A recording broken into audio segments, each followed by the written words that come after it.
Everyone, I am Mrs. Arumalakshmi from Sri Jayendra Saraswati Vidyalaya Higher Secondary School, Coimbatore.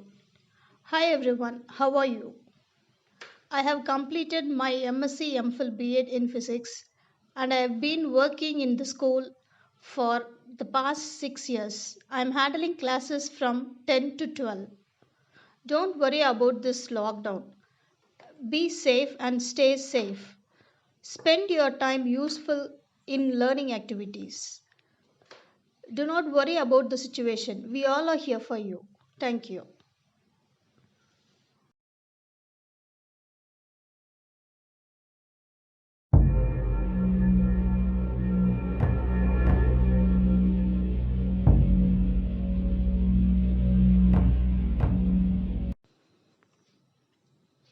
Hi all. Today we are going to see about part 1 video of laws of motion. In this lesson they have discussed about Newton's laws of motion and his gravitational law and further topics related to. Here in part 1 video we are going to discuss about Newton's first law and the related terms. Before going into the lesson we shall have a short recap of rest and motion. What is motion and rest? If an object changes its position with respect to time, then we call it as motion. If the object doesn't change its position with respect to time, we call it as rest. Many types of motion we had learnt. Now I have just discussed a few. If an object is moving in circular path, we call it as a circular motion. Similarly, if an object is moving in a straight line, we call it as a linear motion. And if an object is undergoing a to and fro motion about its mean position, we call it as oscillatory motion. Next, scalars and vectors. Physical quantities which has magnitude or value alone are called as scalars. Example, length, mass. The physical quantities which have both magnitude and direction are called as vectors. Example, force, velocity. Next we shall see about distance and displacement. The actual path covered is called as distance, which has magnitude only, and it is a scalar quantity. Whereas displacement refers to the shortest distance covered in a particular direction. Hence it is a vector. Speed is distance per time taken and velocity is displacement per time taken. Acceleration is velocity or speed per time taken. This is a short recap of what we are going to see in our session. Now we will get into the lesson. My question is, what makes an object which is at rest to move? And also a moving object to come to rest? And what speeds up a body and even changes the direction of a body? The answer to all these questions is force. Force is nothing but a push or pull which changes or tends to change the position of an object. In physics, we have got a separate branch to study about the force. That is mechanics, which deals with study of effect of force on bodies. Mechanics is further divided into statics and dynamics, where statics deals with bodies at rest under the action of forces and dynamics deals with bodies at motion under the action of forces. Further, dynamics is divided into kinematics and kinetics. Kinematics deals with motion of bodies without considering the cause of motion, whereas kinetics deals with motion of bodies considering the cause of motion.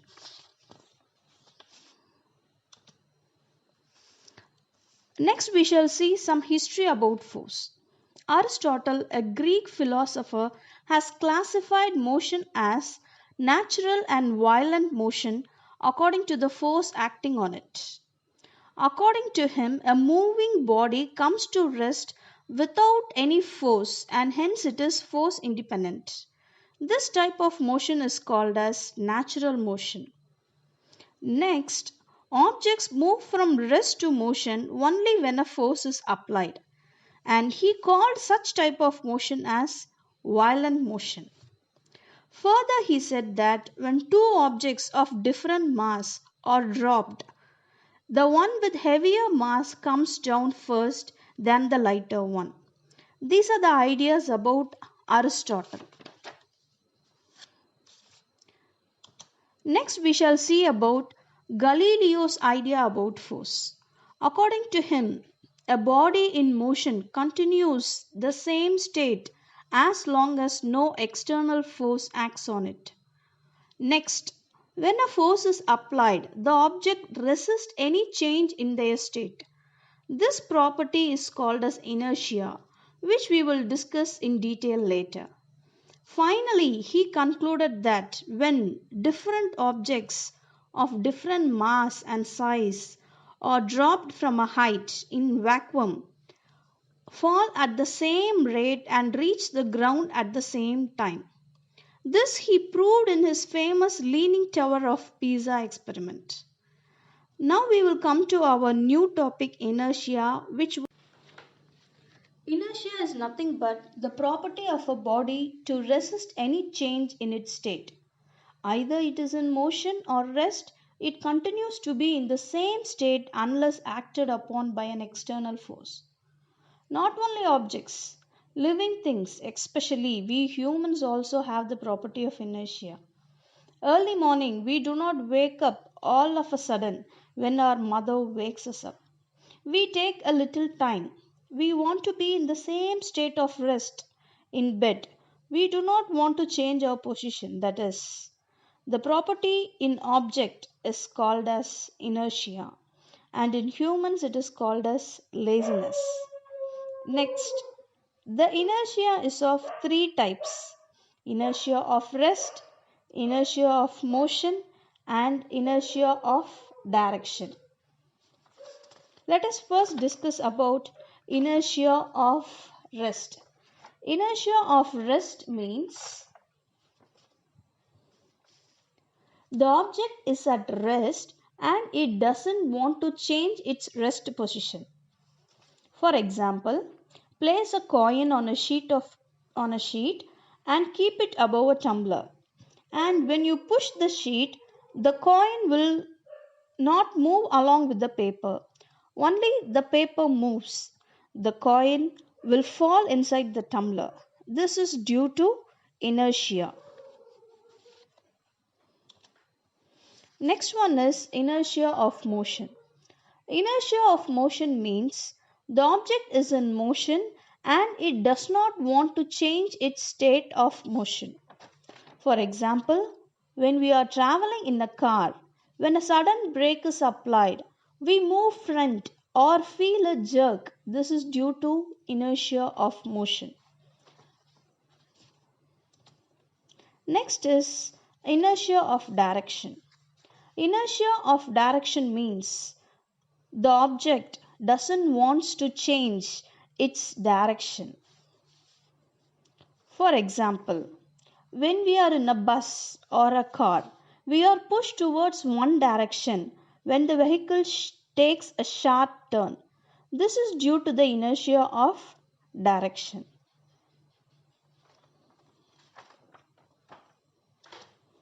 Now, let me introduce a new term which will be helpful for us for further explanation, that is linear momentum.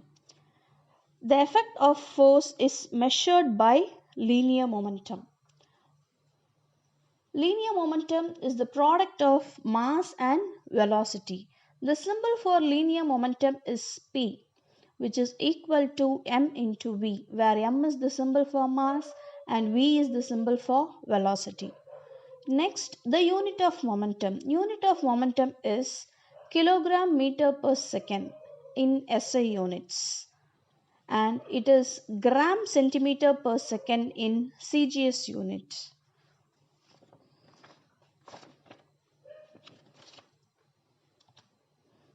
Next, Newton's first law. According to Newton's first law, every body continues to be in its state of rest or the state of uniform motion along a straight line unless it is acted upon by some external force. This is the statement of Newton's first law, which is nothing but the definition of inertia. Hence, it defines the inertia. Now, I'll explain Newton's first law with an example. If you take a football, unless you kick the ball continues in its same state of rest. When you apply a force by kicking the ball starts moving. And similarly, a moving ball comes to rest only when you stop it by applying a force. Otherwise, it keeps on moving. Next, effects of force. A force produces or it tries to produce the motion of a static body. Static body means a body which is in a state of rest. Next, it stops or tries to stop a moving body. The next one is it changes or tries to change the direction of motion of a moving body. These are the three important effects of force. Next, force has magnitude and direction. Magnitude means value. Since it has both magnitude and direction, it is a vector quantity.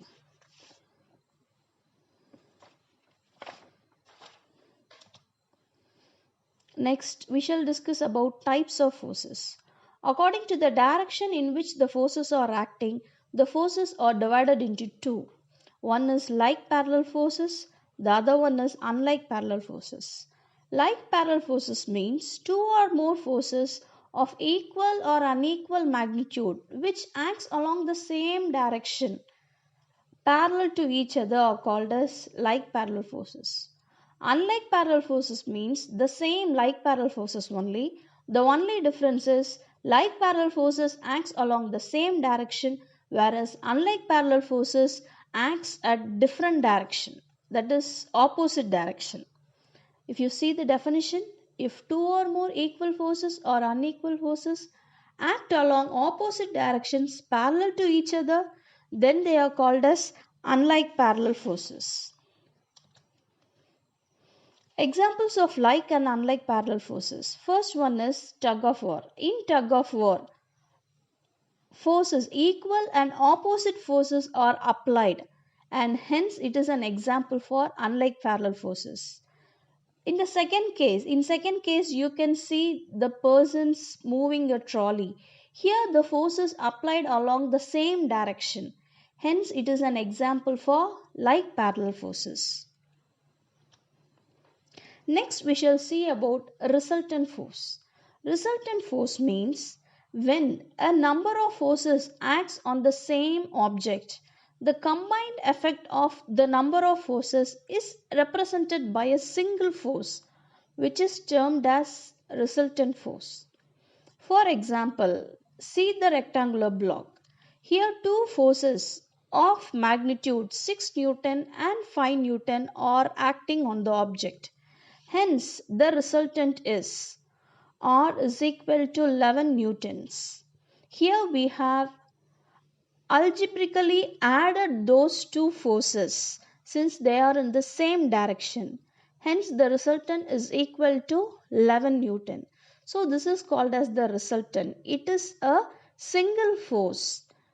It represents the combined effect of multiple forces. Next we can find the resultant force for three different cases. See the case 1. In case 1, that is in the first diagram, two forces F1 and F2 are acting on a rectangular block. Here the resultant is found by F net is equal to F1 plus F2. Since the direction is same, we are algebraically adding those two forces. Now come to case 2. In case 2, two forces F1 and F2 are acting in opposite direction. Hence, the resultant force is found by subtracting F1 and F2. That is, F net is equal to F1 minus F2 if F1 is greater than F2, or it is equal to F2 minus F1 if F2 is greater than F1. And F net is directed along the grated force. Third case, if F1 and F2, two equal parallel opposite forces, act on a rectangular block, then the resultant force is equal to 0, which is F1 minus F2. Since F1 is equal to F2, the resultant will be equal to 0. This is how you find the resultant force for multiple forces acting on an object. Next, what we are going to see is equilibrium. It is just an opposite to resultant. A system can be brought to equilibrium by applying another force which is equal to resultant force in magnitude but opposite in direction is called as equilibrium. From the name itself, we can understand that this will bring the object to equilibrium. For example, consider a rectangular block where two forces 6 Newton and 5 Newton are acted upon. Hence, the resultant will be equal to 11 Newton since the two forces are acting in the same direction. Now, the object will be moving towards the right since a resultant force is acting on it. Now, in order to bring this rectangular block to equilibrium position, that is to a rest position, we need to apply the same magnitude force but in opposite direction. That is, we need to apply 11 Newton force on the other side.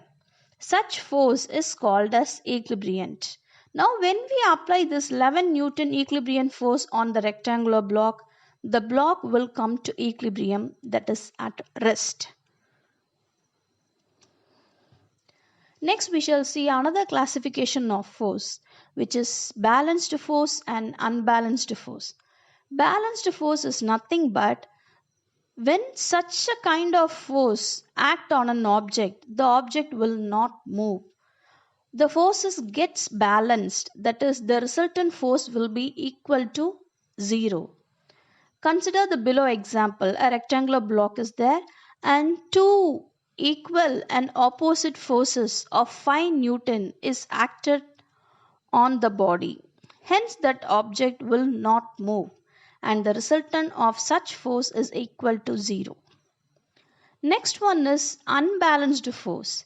Here the objects will move when such unbalanced forces will act on the object, because the resultant here is not equal to 0. Consider the same example on rectangular block. Two equal and opposite forces of 5 Newton are acted on the object and also a 6 Newton force is acting along the 5 Newton. Hence here the resultant is not equal to 0. The 5 Newton forces will get cancelled and the resultant force is equal to 6 Newton. Hence, this is an example for unbalanced force.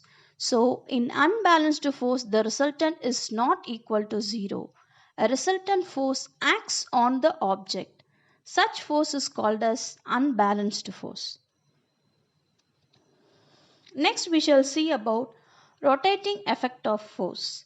Rotating effect of force is nothing but force acted upon by an object not only makes the object to move, not only changes its direction, not only speeds up its motion, it also brings about a rotation about its mean position. That is called as rotating effect of force.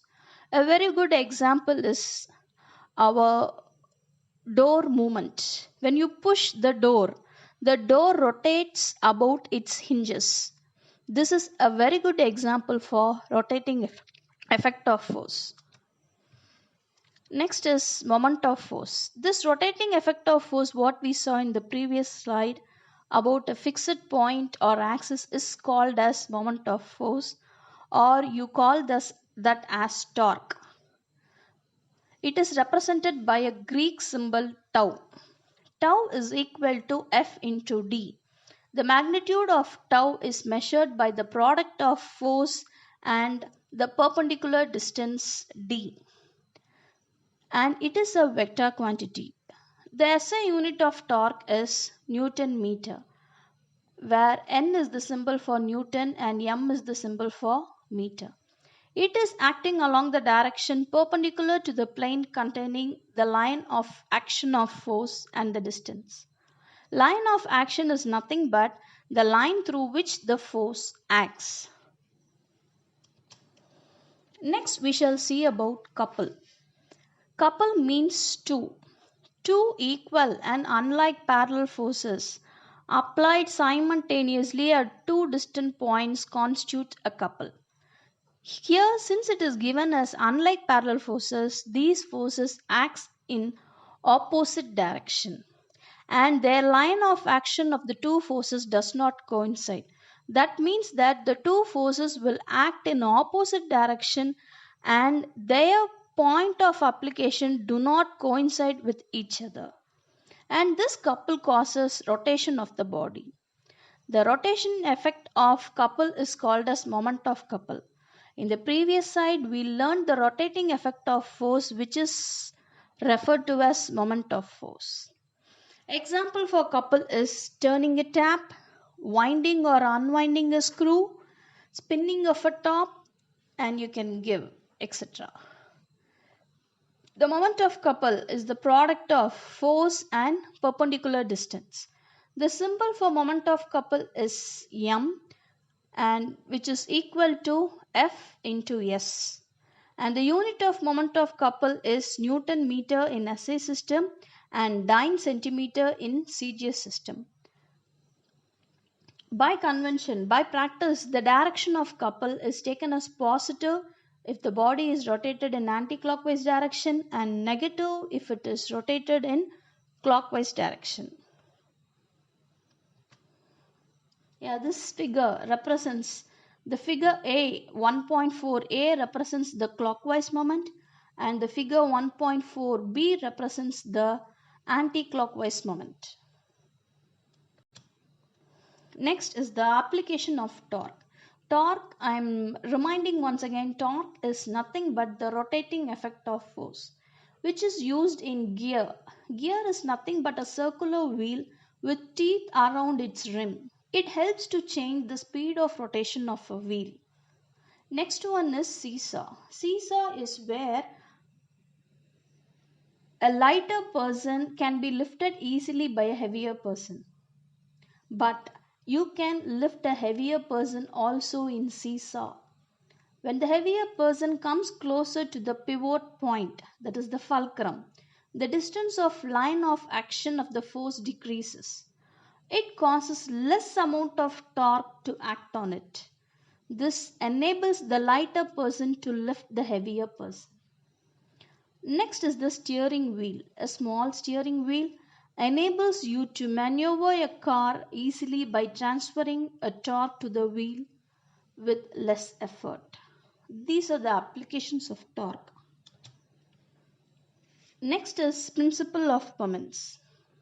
When a number of like or unlike parallel forces act on a rigid body and still the body is in equilibrium, then the algebraic sum of moments in clockwise direction is equal to the algebraic sum of moments in anti-clockwise direction.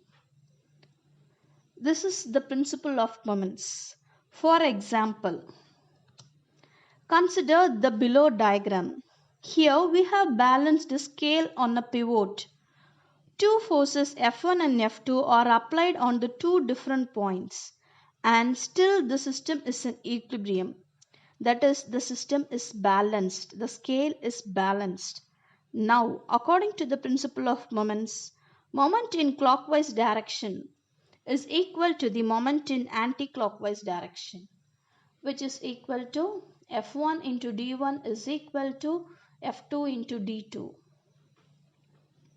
So far we have discussed about force, effects of force, Newton's first law, inertia, types of forces, resultant and equilibriant, rotating effect of force, couple, moment of couple, and finally we discussed about principle of moments. By the end of this part 1, laws of motion is completed. Next, in part 2, we shall see Newton's second law, third law, and his gravitational law. Thank you.